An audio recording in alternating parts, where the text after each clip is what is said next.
With our unemployment rate tracking higher than the national average, what, in your opinion, are the key initiatives that should be supported to improve the job opportunities? I think the way we can improve the job situation, not only in the 16th district, but throughout the nation, is to first off stop and reduce the federal spending that is recklessly harming the fiscal health of our nation. Once we do that, we can then look to reduce the tax burden on American taxpayers and businesses. We can free up money that can be invested via consumption or direct investment, and that is the best way to grow jobs in this district and, like I said, throughout the country. This is what we need to do. It's sort of instead of a bailout, it allows us to decide how best to utilize our income. Thank you, Mr. Blevins. Congressman Boccieri. The first job situation is much better than it was last year. Not growing fast enough, I'm so angry about that, of course. But improvements are being made. We see that we've got 8 consecutive months of private sector job increases, 760,000 private sector jobs have been increased. We also see that we've got 11 months of consecutive manufacturing output increase. And that's important. We need to continue to invest in our local businesses. The bill that we'll be voting on this week is going to provide added access for the Small Business Lending Fund, which will help small businesses get access to capital. Also, the fact that we're going to see small businesses have 100% exclusion from the capital gains tax, which is very important. Another issue in that bill for our small businesses, they're going to help companies like Tech4, help companies like ABS Materials, is that we're going to make sure that we increase our exports.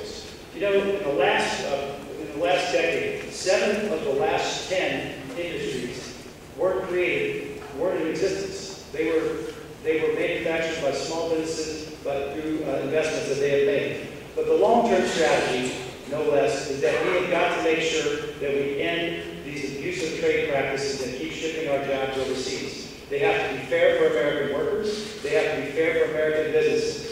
You take Worcester Brush here, who's being unfairly competed against by the Chinese, who are dumping their products into this community and around America at below cost. We've got to make sure that we build it, grow it, and assemble it here in America. America is stronger when we do that. There's fundamental differences between me and my opponent on this issue. It supports free trade agreements, doesn't want to close the tax loopholes that have sent our jobs overseas, and I think that's unacceptable for a long-term strategy. The Chinese just last week announced that they're asking all the American car manufacturers to turn over all their battery technology to the Chinese Communist government. And folks, we need to make sure that we're looking out for our interests. The Chinese, Indonesians, and the Brazilians are not looking out for our interests. We have to look out for our interests, and it comes with a strong, robust trade policy for American workers and American businesses. Thank you. Mr. Renacci. Well, I got to tell you, over the last 2 years, since Mr. Boccieri has been in office, we have been hemorrhaging jobs in the 16th district. We have gone from almost 6.5% to 12%, and we're talking about job creation. What you heard Mr. Boccieri speak a lot about is government programs. Let me tell you, 67% of the jobs created in this country and in this district are created by small businessmen. They're created by the small business person who understands that predictability and certainty allows them to invest and allows them to employ people. I'm a small business owner.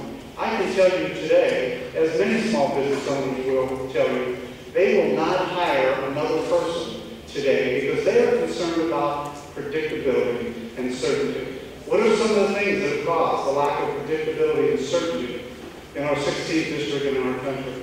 Well, let me just name a few. Obamacare. If Obamacare is going to raise costs to a small business owner by anywhere from 28 to 60%, most business owners are going to be scared to death to hire somebody. Let me give you another example, cap and trade. My opponent has supported cap and trade, and as a business owner, I wonder what my utility cost is going to be. The CBO says that it will be almost $1,200 increase per family, and there's been some studies that say that the cost to a business owner will be as high as 30% in utility costs. That brings uncertainty and predictability to the table. Third is taxes. My opponent has already approved $1.4 trillion in new taxes. Now let's face it, if you're a small business owner and you're somebody who's going to be willing to put your resources out and employ people, you need certainty and predictability. I stand here today and tell you that we need to have policies that give the small business owner the opportunity to increase employment and grow, and we need to get government out of the way.